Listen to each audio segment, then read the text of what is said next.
He sang in Spanish to seduce Spain, in English to conquer America, in French to charm Paris, in Italian to melt Rome. 14 languages flowed from his lips like poetry, each one a key to unlock another culture's heart. But why?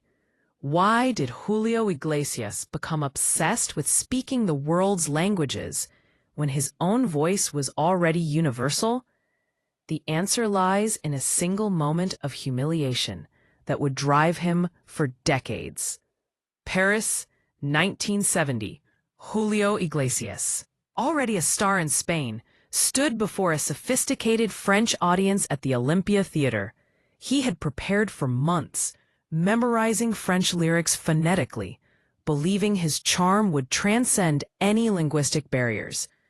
But when he opened his mouth to speak between songs, the audience's polite applause turned to uncomfortable silence. "Bonsoir, mes amis," he attempted, his Spanish accent thick and clumsy. A few people in the front row exchanged glances. Someone whispered. Then came the moment that would haunt him forever. A woman in the third row actually laughed.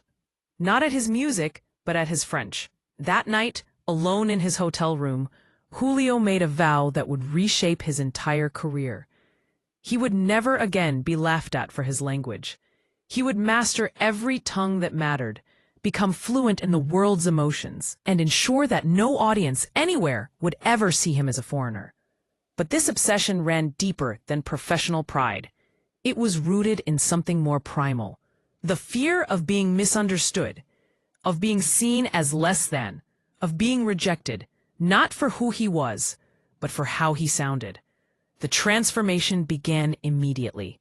Julio hired language tutors in every city he visited. French lessons in Paris, English coaching in London, Italian instruction in Rome. He studied not just words, but accents, inflections, the subtle emotional undertones that made each language unique. He wanted to think in these languages, dream in them, seduce in them. English came first, and with it, his breakthrough into the American market. But Julio didn't just learn English. He studied American culture, British humor, the differences between a New York accent and a Southern drawl. When he sang Begin the Beguine, he didn't sound like a Spanish singer performing in English. He sounded like English was his native tongue. Language is not just words. He would tell interviewers, it's the soul of a people. To truly reach someone's heart, you must speak to them in the language of their dreams. French followed, and with it came sophistication. Julio's French wasn't just grammatically correct. It was elegant, romantic, tinged with the kind of Parisian charm that made French women swoon. When he performed Je n'ai pas changé, he wasn't translating Spanish emotions into French words. He was thinking French thoughts, feeling French feelings. Italian opened the door to passion. Portuguese connected him to Brazil's massive market. German gave him access to Central Europe's precision and depth. Each language was a conquest, each fluency a victory over that moment of humiliation in Paris. But the real revelation came with Japanese. In 1981, Julio decided to crack the notoriously difficult Japanese market. Learning Japanese wasn't just about grammar and vocabulary. It was about understanding an entirely different way of thinking, a culture where subtlety and respect were paramount. He spent 6 months in Tokyo, not just learning the language, but living it. He studied with masters of traditional Japanese poetry, learned the art of saying more with less, understood how silence could be more powerful than words. When he finally performed in Japanese, the audience was stunned. This wasn't a foreigner attempting their language. This was someone who understood their soul. Tsuki ga kirei desu ne, he would say to Japanese journalists. The moon is beautiful, isn't it? A phrase that, in Japanese culture, implies, I love you, without saying it directly. The subtlety, the cultural understanding, the respect for their way of communication, it was unprecedented for a Western artist. Each language brought its own challenges and revelations. Russian taught him about suffering and endurance, emotions that resonated with his own journey from paralysis to stardom. Hebrew connected him to ancient traditions of storytelling and survival. Arabic opened doors to Middle Eastern markets that had been closed to Western artists. But perhaps the most surprising was Tagalog, which he learned to connect with Filipino audiences. The Philippines had a massive population of overseas workers who sent money home while dreaming of return. Julio's songs in Tagalog became anthems for the diaspora, voices of longing that transcended borders. The obsession took its toll. Julio's children would later complain that their father spoke to them in whatever language he was currently perfecting, making family dinners feel like United Nations meetings. His romantic relationships suffered as he became more interested in linguistic conquest than emotional connection. He was always performing. One former girlfriend revealed, even in bed, he would whisper sweet nothings in 5 different languages. It was romantic at first, but then you realized he was practicing, not loving. The irony wasn't lost on those close to him.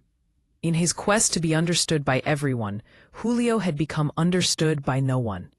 He could seduce in 14 languages, but struggled to have an honest conversation in any of them. His language teachers began to notice something disturbing. Julio wasn't just learning languages, he was collecting them like trophies. Each new tongue mastered was another culture conquered, another market dominated. The man who had started learning languages to avoid humiliation had become addicted to the power they gave him. Dr. Maria Santos, his Portuguese tutor, observed, Julio didn't want to communicate, he wanted to control. Each language was a weapon in his arsenal of seduction. He learned to say I love you in 14 languages, but I'm not sure he ever meant it in any of them. The breakthrough came in the 1980s, when his multilingual abilities allowed him to become the first artist to truly globalize Latin music.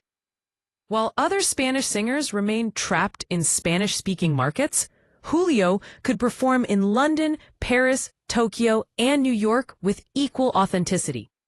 He wasn't a Spanish singer singing in other languages. He was a global citizen who happened to be from Spain. His album sales reflected this linguistic mastery. Over 300 million records sold worldwide, with significant sales in every major market. He had achieved something unprecedented, true global stardom based not just on talent, but on the ability to communicate intimately with diverse cultures. But success came with unexpected consequences. Julio found himself trapped in his own linguistic prison. Journalists would ask him questions in one language, and he would answer in another, sometimes forgetting which country he was in. His identity became fluid, shifting with each language, until he wasn't sure who the real Julio Iglesias was anymore. The crisis peaked in 1990 during a concert in Germany. Midway through a song, Julio forgot which language he was supposed to be singing in. He started in German, switched to Spanish, then English, creating a linguistic chaos that confused both him and the audience. For the first time in decades, he experienced the same humiliation he had felt in Paris 20 years earlier. That night marked a turning point. Julio realized that in his quest to speak to everyone, he had lost the ability to speak to himself. He began working with a therapist, ironically, one who spoke only Spanish, to rediscover his authentic voice beneath the layers of linguistic performance. The real test came in 1995, when Julio returned to the Olympia Theater in Paris, the same venue where he had been humiliated 25 years earlier. This time, when he spoke to the audience in perfect French, they didn't just applaud. They gave him a standing ovation before he had sung a single note. Mes chers amis, he began, his French now flawless, sophisticated, charming. 25 years ago, I stood on this stage and promised myself I would return when I could speak to your hearts in your own language. Tonight, I keep that promise. The performance was transcendent. He sang in French, Spanish, and English, switching languages mid-song, creating a linguistic symphony that had the audience in tears. But this time, the languages served the emotion, not the other way around. After the show, the woman who had laughed at him in 1970, now in her 70s, was in the front row, crying. She approached him backstage. Monsieur Iglesias, she said in French, I owe you an apology. 25 years ago, I laughed at your accent. Tonight, you taught me that love has no accent, only sincerity. Today, Julio Iglesias remains the only artist in history to achieve significant commercial success in 14 different languages. His linguistic obsession, born from a moment of humiliation, had transformed him into something unique in entertainment history, a truly universal voice. But perhaps the most profound lesson of his multilingual journey wasn't about languages at all. It was about the lengths we go to avoid rejection, the walls we build to protect our hearts, and the irony that in trying to be understood by everyone, we sometimes lose ourselves. Julio Iglesias learned to speak 14 languages fluently, but it took him decades to learn the most important language of all, the language of his own heart. In the end, his greatest conquest wasn't linguistic. It was learning that authenticity transcends accent, that sincerity needs no translation, and that the most beautiful language in the world is simply being yourself. 14 languages, one broken heart, and a lifetime spent learning that love, like music, is universal. No translation required.